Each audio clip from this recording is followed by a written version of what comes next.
Salut à tous, c'est Adarak et aujourd'hui on se retrouve sur la bêta de Dofus pour tester la nouvelle mise à jour avec l'apparition de la fameuse dimension Ekaflip. Donc on est actuellement dans la première zone, la zone un peu plus BL de celle-ci. Il y a pas mal de monde sur la bêta quand même qui sont venus tester. Donc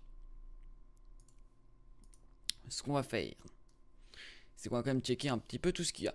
Alors au niveau de la map, tout simplement, donc pour accéder à la zone c'est la même chose, il faut faire un portail, donc dans la zone, dans l'avant-poste des voyageurs qu'on peut trouver près du ZAP 2020, donc pas très loin du donjon Blop, dans tout ce qui est Crackler Plain, etc. Dans tous les cas c'est indiqué sur la map. Quand vous avez fini les chasses au trésor, vous allez avoir le portail et vous allez téléporter ici si vous avez choisi bien sûr le bon portail. Donc dans cette zone il y a, enfin dans cette nouvelle dimension il y a 3 zones comme les deux autres dimensions, enfin les 3 autres dimensions du coup qui sont sorties avant. Donc cette fois-ci il y a une zone de niveau 110, une zone de niveau 160 et une zone de niveau 200. Donc là je suis dans la zone donc, qui est niveau 110. Les monstres sont composés principalement de puces en fait tout simplement. Donc c'est des monstres qui ont à peu près 1800 à 2000 points de vie, à peu près tout ça, enfin ils ont tous à peu près la même point de vie quoi. Ils tapent à peu près du 120, 150 x 2, donc c'est pas mal pour des monstres de ce niveau là. Et au niveau des panneaux, c'est des bonnes panneaux je trouve. Donc on va tester 2-3 monstres, on va tester par exemple avec ça rapidement. On peut voir aussi qu'avec la mise à jour il y a eu une nouvelle interface rapidement avec, vous voyez les cases qui ont été mis en transparence, qui prennent pas toute la case avec cette fois-ci, donc un petit peu plus stylisé. Le mode tactique n'a pas changé par contre. Hop là. Vous voyez aussi que lors des déplacements on voit un pas sur la case où on va se rendre. Une petite animation de pas qui est aussi assez stylée. On voit aussi la case où on va taper, vous voyez, tac tac tac tac tac. On peut voir la case qu'on cible, ce qui est plutôt sympa aussi.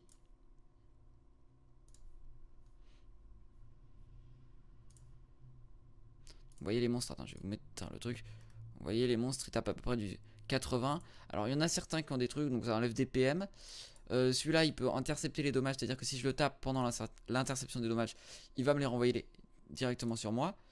La P+, bah, elle se donne des PM en me les volant à moi tout simplement. Donc au niveau de tous les trucs des sorts, je vais pas les détailler parce que je les connais pas. Faudra vraiment taper les trucs dans la zone. Bon, vu que là je joue qu'avec qu'un seul personnage, on va pas réussir à faire masse de trucs. Après au niveau de l'XP c'est pas mal, enfin c'est pas ouf, mais c'est des monstres qui XP plutôt bien je trouve. Voilà, donc là on est dans la première zone, vous voyez, on va essayer de se rendre un peu dans la zone niveau 160 et ensuite on regardera un petit peu tout ce qui est panoplie. On se retrouve du coup dans la deuxième zone, les landes poilues. Et donc dans cette zone vous allez avoir des monstres de niveau 150 à 160, donc des espèces de petits chats un petit peu vénères on va dire. Donc ces monstres ont à peu près 3500 points de vie jusqu'à 4000 points de vie. Au niveau des dommages apparemment c'est assez vénère, ça fait des bons dommages et puis je pense que c'est une zone qui est un petit peu compliquée et qui doit pas être niveau 160. Bien sûr on va tester les dommages en vidéo, on va attaquer un groupe solo par exemple, on va attaquer le Chargus tout seul, on va voir à peu près ses dommages en solo. Vous voyez il se métamorphose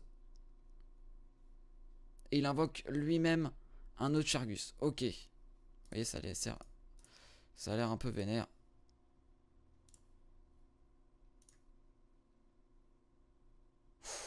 Ouais, voilà, d'accord. Je vois. D'accord. Donc son invocation ne tape qu'une fois. Heureusement. Bon, ça gère facilement de loin si on a des dégâts, etc. Mais vous voyez, ça gagne 400 de puissance à chaque tour de jeu. Et là, il est apparemment immortel, tout simplement.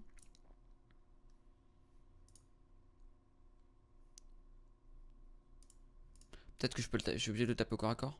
Non.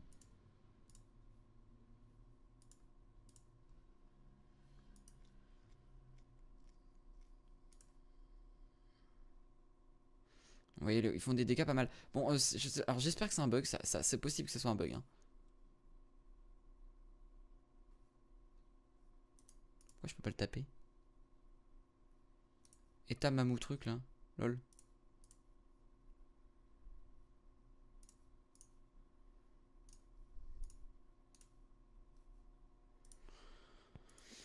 Bon, bah, je sais pas exactement ce qui se passe avec ce monstre là.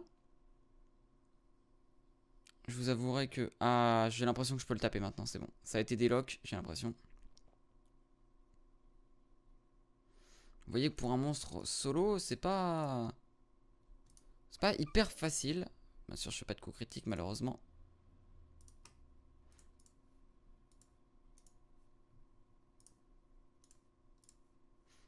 Vous voyez, globalement, un monstre de ce level là, c'est plutôt méchant en fait, tout simplement. Et donc, on va se rejoindre, enfin, on va aller directement dans la dernière zone. Et donc, on se retrouve dans la dernière zone, le temple Kérubim. Et donc là, cette dernière zone est assez jolie. Je sais pas si on va voir, je pense qu'il y aura sûrement une quête à faire pour rentrer dans la zone. Non, il n'y a pas de quête à faire pour rentrer dans la zone. Ça, c'est cool. Donc, on peut directement accéder. Vous voyez que les monstres, là, cette fois-ci, eh ben, ils sont un petit peu plus vénères.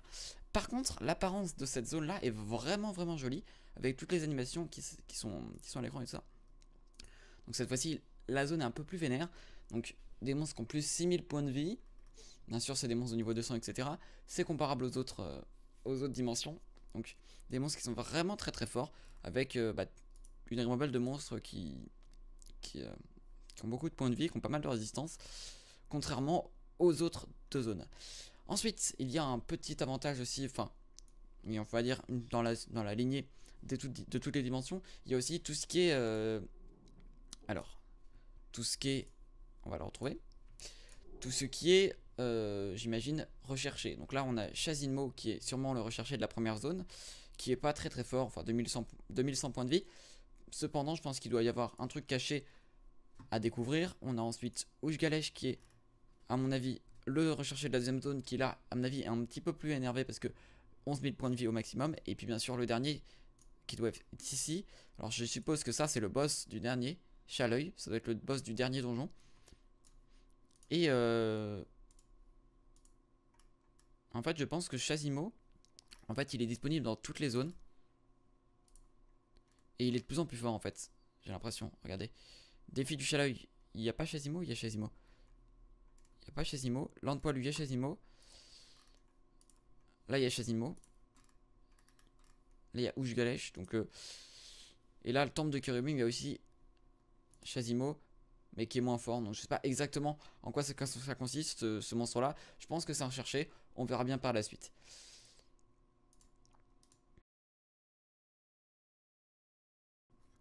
Et donc, on s'attaque désormais à tout ce qui est panoplie. Et on va commencer directement par le plus HL avec tout ce qui est panoplie de niveau 200. Alors on commence directement avec une petite hache bien sympathique qui est en tri-éléments. Terre, feu, eau, avec un coup de PA à 4 PA, ce qui n'est pas très élevé pour une hache qui tape quand même du 60 au maximum, avec des statistiques qui sont bonnes, et même pas de malus. Cependant, une seule ligne de résistance qui est un petit peu moins bien. Bon. Des conditions pour mettre cette panneau qui sont en rapport avec les dégâts qu'elle fait, force, terre, eau. Force, feu, eau, excusez-moi. Une très bonne hache à mon avis qui va être, à mon avis, jouée dans pas mal de classes. Pour le tri-élément bien sûr. Ensuite on a la panoplie Hatcham que j'ai pu observer un petit peu plus tôt et qui est vraiment très sympa avec un bonus PA et un tri-élément en intelligence, chance, agilité. Cette panoplie est plutôt cool avec un corps à corps qui aussi, comme la hache, est assez puissant. Avec du tri-élément, cette fois-ci on remplace la terre par de l'agi et du coup ça fait feu, air, feu, eau, air avec un retrait de PA pour 5 P. Ah, tout simplement. Donc une hache qui est, enfin une épée qui est plutôt sympa, qui tape un total de 75. Donc au total comme l'épée carrée si je dis pas de bêtises.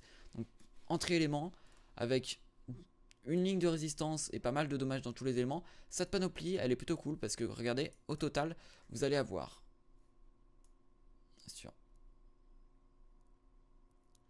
vous allez avoir pas mal de résistance dans la panoplie, beaucoup de dommages,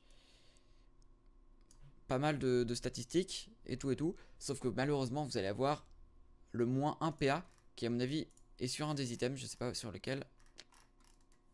Est-ce que c'est le bonus panoplie qui donne moins 1 PA? On va regarder ça tout de suite. Non, il donne 1 PA, alors pourquoi? Alors ça doit être un item de la panoplie qui doit donner un moins 1 PA. Mais je le vois pas ici, alors c'est sûrement un bug, hein, je vous avoue que ça m'étonnerait que ça fasse... Regardez, moins 1 PA en fait c'est tout simplement parce que c'était le retrait de PA de l'arme qui a été pris en compte et qu'on ne voyait pas. Donc non, bien sûr la panoplie n'enlève pas de PA, un petit misplay de ma part. Donc non, elle donne un PA, un PM, un PO avec des dommages dans tous les éléments, une bonne panoplie qui sera aussi beaucoup jouée. On passe directement du coup à la panoplie du Valet Vénard, qui est aussi une très bonne panoplie qui donne 2 PAL.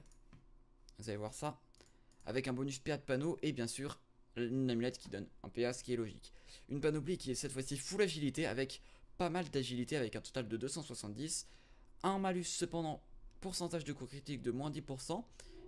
Cependant, on a quand même pas mal de résistance, vous allez voir, 10% dans 3 éléments et 17% dans le dernier. Donc c'est plutôt une bonne panoplie avec du tacle, des résistances poussées et tout ça. Et 70 dommages air au maximum, une très bonne panoplie pour ça. Ensuite, on se retrouve avec la panoplie du roi joueur qui est cette fois-ci composée aussi de 3 items comme la plupart des panoplies de cette dimension. Donc une panoplie qui est bi-élément en force intelligence, plutôt sympa.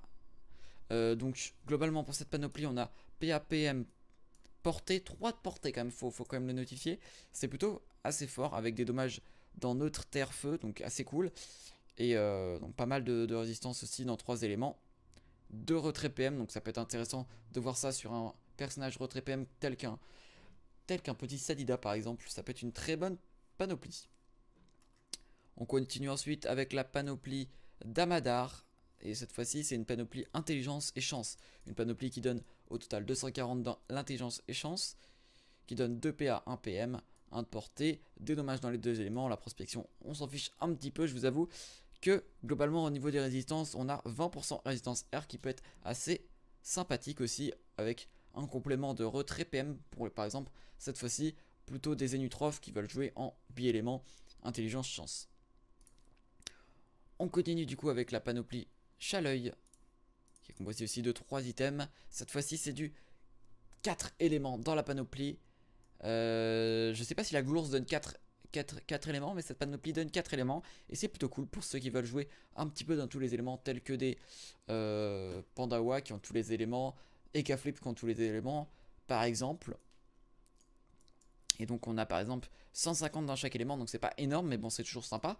On a aussi du coup les dommages qui viennent avec dans tous les éléments qui peut être combiné du coup avec un petit Dofus des glaces et tout ça. On a de la résistance dans les éléments, 80 de résistance critique qui peut être très sympa si vous avez des builds ennemis en coup critique, et puis un petit peu de puissance. Donc cette panoplie est aussi très sympa au niveau des PA et PM, on a oublié de le dire, 2 de portée, 1 PA, 1 PM, donc une bonne panoplie pour la panoplie du Chaleuil. Alors, je crois que j'ai tout dit, je vais vérifier rapidement sur les autres ressources, on va regarder ça comme ça, tac. On a oublié bien sûr ce corps à corps, donc un bâton qui est à 3 PA et qui tape 12 à 15 en eau et 4 à 5 en vol de vie, qui n'a pas de conditions pour être équipé et qui a des bonnes statistiques avec 400 de vitalité, 80 de chance, 50 et tout ça, pas mal de dommages hauts, donc vraiment sympa avec en plus des doubles lignes de rési neutre terre, donc ça peut être vraiment une bonne panoplie. C'est fini pour les panoplies de niveau 60, on s'attaque directement aux panoplies. J'ai dit niveau 60 mais je me suis couru. Les panoplies niveau 200, on s'attaque directement aux panoplies de niveau 160 avec du coup la zone. Alors la zone c'est lente poilue donc on va aller ici. Cette fois-ci les panoplies sont aussi pas mal, je les ai regardées précédemment. Donc on commence par la panoplie du Matugaru qui cette fois-ci est en force chance. Une bonne panoplie assez sympa qui on va dire donne pas mal d'éléments dans les deux. Donc 160 pour 3 items c'est pas dégueulasse. Pour une panoplie niveau 160 ça donne 1 PA, des dommages dans les 2 éléments, un petit peu de résistance et tout ça. Une panoplie qui peut être assez cool. Ensuite on continue avec la panoplie de Hush qui cette fois-ci est combinée de 2 items plus une arme qui est une arme de niveau 165 qui est neutre, donc on va pour la FM si on veut, et qui tape cette fois-ci en neutre feu air avec des bonnes statistiques en bi-élément, comme je disais précédemment, du bi-élément en agilité et en intelligence. C'est un petit peu le level up de la panoplie cérémoniale du coup, avec beaucoup plus de statistiques, avec un total de 200 statistiques dans les 2 éléments de la panoplie, avec un total de 2 PA, 1 PM, 1 de portée quand vous mettez toute la panoplie, avec 7 résistances dans tous les éléments et tout ça. Vraiment une bonne panoplie avec en plus des dommages poussés. Donc je sais pas qui peut jouer avec des dommages poussés avec cette panoplie, mais ça peut toujours être intéressant. Donc là on a fini avec ces panoplies là. On va regarder un petit peu les autres. Mais tout cas, on a déjà tout regardé. Si je dis pas de bêtises, je crois qu'il n'y a que 2 panoplies de ce level là. Je vais vérifier, bien sûr, avant de dire des bêtises. Normalement il n'y a que 2 panoplies de ce level là, donc c'est bien ce que je pensais. On s'attaque ensuite aux panoplies un petit peu plus bas niveau. Cette fois-ci elles me déçoivent un petit peu parce que ce ne sont pas forcément très puissantes. Une panoplie intelligence et agilité, la panoplie Ekafli plus. Alors cette panoplie est assez intéressante parce que pour une panoplie un petit peu belle, on a du bi-élément qui n'avait pas vraiment été observé à part avec la cérémoniale. Donc c'est un petit peu une combinaison de la cérémoniale si on veut un petit peu mixer les deux. Donc ça peut être assez sympa. Bon, après on a des dommages, on a la résistance, etc. Faut regarder un petit peu, ça donne pas mal de vita par item. C'est plutôt cool comme panoplie pour un niveau 112. On a ensuite la panoplie du Punisher qui cette fois-ci est une panoplie force, agilité, force, intelligence, excusez-moi. Cette fois-ci, cette panoplie ne donne pas extraordinairement de statistiques, ce qui est un peu dommage, mais elle donne quand même 2 de portée, ce qui peut toujours être sympa. On a aussi des dommages dans les éléments et un petit peu de soin, ainsi que d'autres stats qui peuvent être tout à fait appréciés. Donc voilà, c'est la fin de la vidéo. J'espère que vous avez pris le temps de regarder un petit peu les panoplies que vous allez pouvoir dropper. J'espère que les gens du serveur Ombre qui regarderont cette vidéo vont peut-être être intéressés par aller taper peut-être la première et la deuxième zone. Cependant la deuxième zone, il faudra faire gaffe parce que vu les dégâts des monstres que j'ai pas encore pu présenter en vidéo, je pense que ça va être un petit peu vénère parce que on m'a dit dans le chat, enfin dans le canal, que apparemment certains monstres faisaient des coups qui one-shotaient tout ça, donc à vérifier. On va pas faire les fous. Dans tous les cas, je vous dis merci d'avoir regardé cette vidéo et je vous dis à la prochaine. Salut tout le monde.